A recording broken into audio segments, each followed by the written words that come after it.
नमस्कार दोस्तों। आज 25 सितंबर है और आज के द हिंदू को लेकर हम हाजिर हैं। इससे पहले आपने एक न्यूज़ सुनी होगी कि चीन में राष्ट्रपति शी जिनपिंग को हाउस अरेस्ट कर लिया गया है या गिरफ्तार कर लिया गया है। वहाँ पे कोई दूसरे राष्ट्रपति बन गए हैं। इस तरीके की अफवाहें बाजार पे हैं और बहुत लोग इतने खुश हैं कि जैसे उनके लिए पता नहीं क्या हो जाएगा या किस तरीके की चीज़ें, मतलब बहुत लग रहा है कि जैसे उनके लिए पटाखा फोड़ने का टाइम आ गया हो। पर क्या ये वास्तव में सही है कि चीन यदि डूब जाए या चीन की अर्थव्यवस्था बर्बाद हो जाए या वहाँ राजनीतिक अस्थिरता आ जाए तो भारत के लिए पटाखा फोड़ने का टाइम है? बिल्कुल नहीं। ये ध्यान रखिएगा कि चीन के साथ हमारी बॉर्डर पे दुश्मनी बहुत ज़्यादा है, इसमें नो डाउट।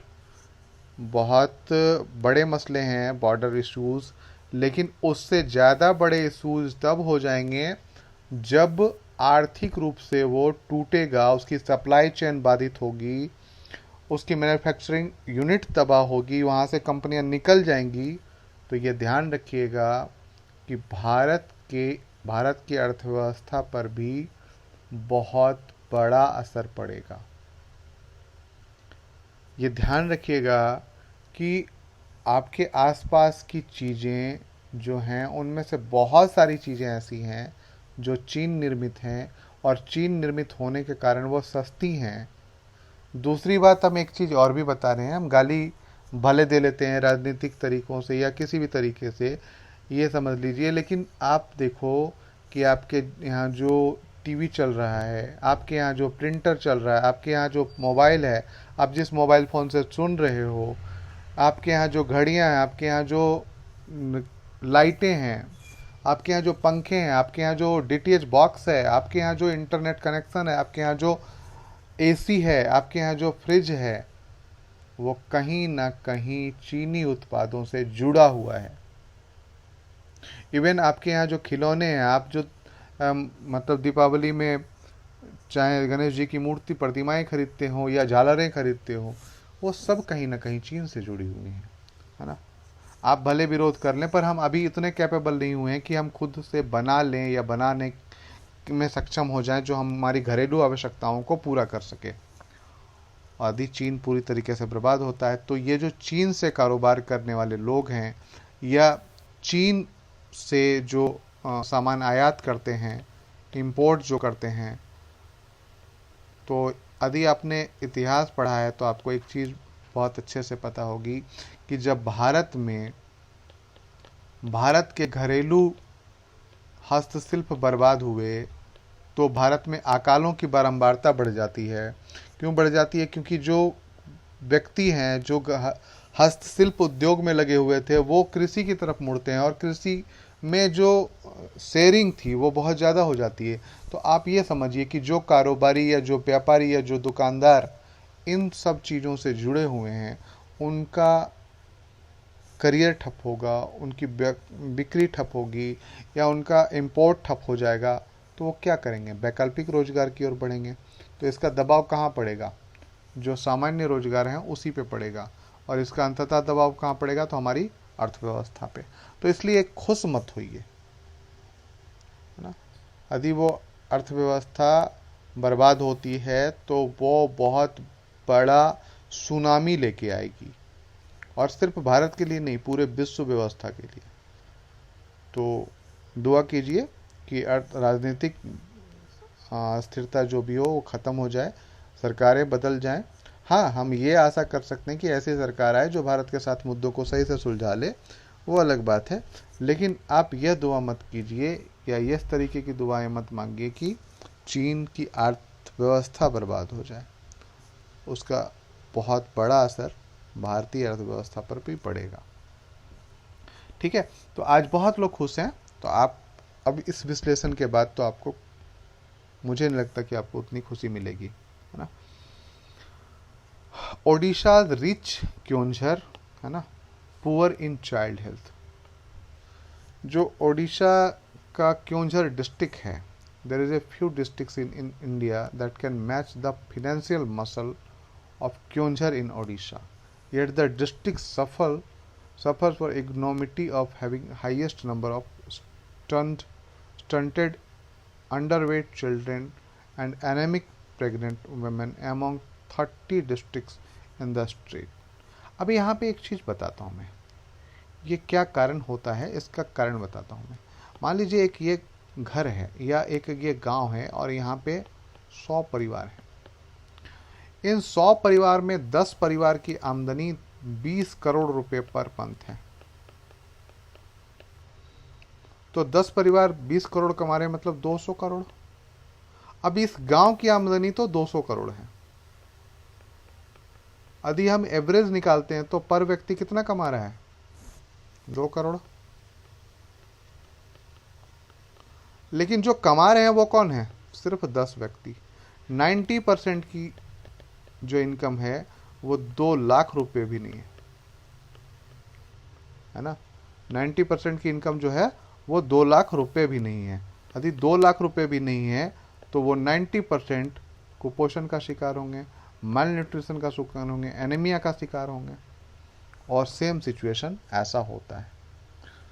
यहाँ पे खदानें हैं तो उनके साथ साथ क्या है कि वहाँ पे जो रहने वाले कुछ लोग हैं वो बहुत अमीर हैं, लेकिन जो एवरेज इनकम है वो भी बहुत अमीर है। लेकिन यदि हम ऊपर के टॉप 10% की बात करें और नीचे के 90% की बात करें तो इनमें बहुत गैप है। और किस तरीके का गैप है? तो इकोनॉमी जो है वो बीच में बहुत बड़ी खाई के रूप में है। तो यदि बड़ी खाई के रूप में होगा तो क्या होगा? सीधी सी बात है कि हमें उचित खाना नहीं मिलेगा, फूड सिक्योरिटी नहीं होगी, प्रोटीन उचित मात्रा में, प्रोटीन, कार्बोहाइड्रेट, मल्टीविटामिन्स जो हैं वो नहीं मिलेगा। तो इससे क्या होगा? माल न्यूट्रिशन, कुपोषण, है। तो इस तरीके की बातें आती हैं, तो ये आपको देखना है। इसके बाद एक न्यूज है, India on side that respects UN charter. UN charter को के रिस्पेक्ट करने के पक्ष में है भारत। ये जयशंकर ने यूनाइटेड नेशन जनरल असेंबली की 77वीं बैठक में कही है। ठीक है, तो भारत हमेशा पक्ष में रहा है, लेकिन भारत साथ साथ में ये ही कहता है कि इसके सुधार की आवश्यकता है। किस चीज़ की आवश्यकता है? तो सुधार की आवश्यकता है, स्थायी सीट बढ़ाने की आवश्यकता है, अस्थायी सीट बढ़ाने की आवश्यकता है, ताकि वो देश जो सक्षम हैं वो यहाँ पे आ सकें, जैसे G4 ग्रुप है ना, तो वो यहाँ आ सकें। तो इस तरीके से भारत सुधारों के पक्ष में भी है। ठीक है, तो ये ध्यान रखना आपको। ये दूसरा है। उसके बाद तीसरे नंबर पेज पे है, तीसरा पेज पे है, इसके बाद वाले पेज पे कि जो CM meet member of 6 community seeking ST status है ना इन असम। 6 कम्युनिटी है, उनसे मिले हैं।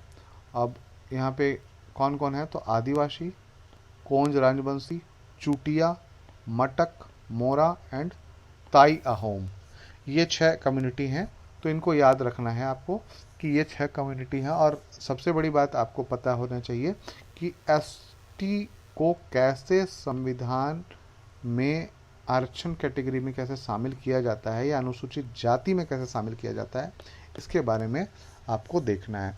3 दिन या 4 दिन पहले ही आपको बताया गया था, छत्तीसगढ़, हिमाचल प्रदेश और एक कहाँ की कम्युनिटी थी?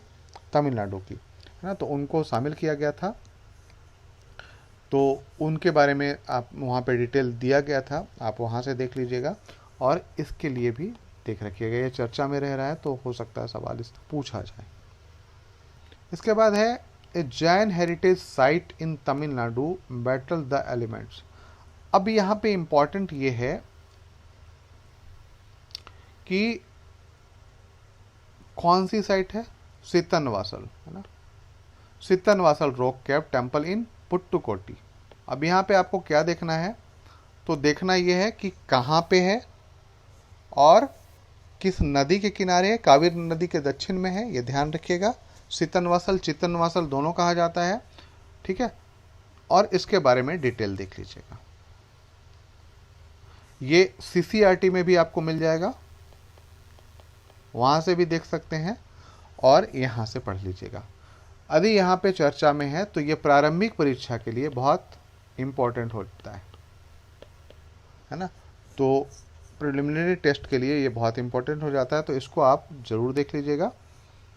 इसके बाद जो है अगली न्यूज वो है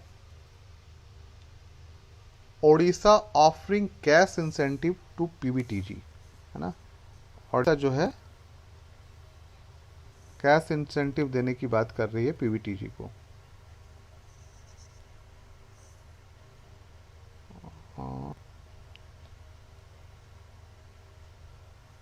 यहीं पे है, sorry, Odisha offering cash incentive PVTG for marrying after 18, particularly vulnerable tribal groups, ये 75 है, इनकी टोटल संख्या जो है वो 75 है, ये ध्यान रखिएगा। और टोटल 75 है, उनमें जो ओडिशा में रहने वाले हैं उनकी शादियां जल्दी हो जाती हैं, बाल विवाह संभव है उनमें हो जाता है, और उन्हें हम बाल विवाह निषेध अधिनियम के तहत भी नहीं ला सकते, क्योंकि उनकी परंपराएं हैं, उनकी प्रथाएं हैं कुछ। तो उन्हीं को रोकने के लिए यदि आप 18 साल से बाद शादी करते हो तो कैश इंसेंटिव देने की बात की गई है। ये एक अच्छा कदम है, तो देखा जाए कि कितने रुकते हैं। तो आपको यहाँ पे क्या पढ़ना है, तो पीवीटीजी पढ़ना है, पर्टिकुलरली वल्नरेबल ट्राइब ग्रुप्स क्या हैं इसके बारे में आपको जानना है, ठीक है, ये चीज़ें जाननी है। इसके बाद जो है इसरो आइंग 200वां successful launch Rohini RH-200 sounding rocket in a row, है ना। इसरो है जो वो 200वां सक्सेसफुल लॉन्च, है ना, रोहिणी RH-200। अब ये रोहिणी RH क्या है, ये the 3.5 metre tall trusted member of Rohini sounding rocket family used by ISRO atmospheric studies के लिए किया जा रहा है, कंप्लीटेड 198। तो विक्रम साराभाई, तो 200वां ये छोड़ा गया है, तो इसके बारे में देख लीजिए, थोड़ा इसरो के बारे में देख लीजिए, है ना। विक्रम साराभाई जो स्पेस सेंटर है उसके बारे में थोड़ा देख लीजिए, बस, ज़्यादा कुछ नहीं, ठीक है, इतना बहुत है। इसके बाद जो एक और है, what is the SC initiative on capital punishment, है ना, कैपिटल पनिशमेंट के बारे में बात की गई।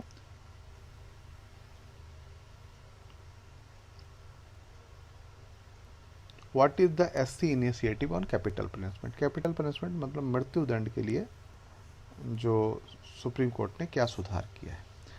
तो सुप्रीम कोर्ट ने 3-4 दिन पहले ही आपने पढ़ा होगा कि आप लोगों ने देखा है why is the issue refer to 5 bench constitution bench, अभी तो निर्णय लिया जाए। लेकिन यहाँ पे एक बात कही गई है कि बहुत ही सतर्कता से और बहुत ही इस तरीके से हमें ध्यान देना चाहिए कि सामान्यतः इसका जो ये पनिशमेंट है वो ना दिया जाए, है ना। इस तरीके की बातें की जाने, आप इसे पढ़ लीजिए, है ना, किस तरीके का प्रोसेस है, क्यों कब दिया जाना चाहिए और क्यों दिया जाना चाहिए, क्या एक्सपेक्ट कर रहे हैं, इनको चीज़ों को पढ़ना है आपको, ठीक है। इसके बाद जो है अगली न्यूज़ है, एक न्यूज़ और है, on track to attract $100 billion FDI this year, है ना। बिजनेस में ये कहा गया है कि हम उस ट्रैक पे हैं कि $100 बिलियन FDI आकर्षित कर लें या हमारे यहाँ निवेश हो जाए, ठीक है। इन 2021-2022 India received highest ever foreign inflow $83 billion.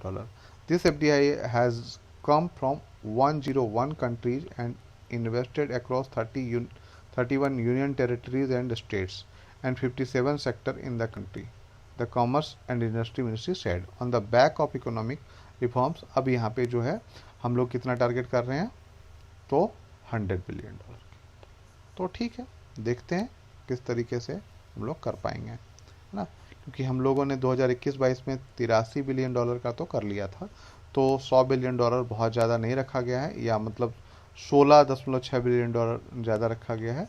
तो खैर देखते हैं 16.4 बिलियन डॉलर, ये ज़्यादा रखा गया है। तो इतना देखते हैं कि इतना प्लस करके हम अचीव कर पाते हैं कि नहीं, इतना और प्लस इतना। तो यदि ये कर पाते हैं तो ये हमारे लिए बेहतर होगा। ठीक है, आज के लिए इतना ही दोस्तों, फिर मिलते हैं कल।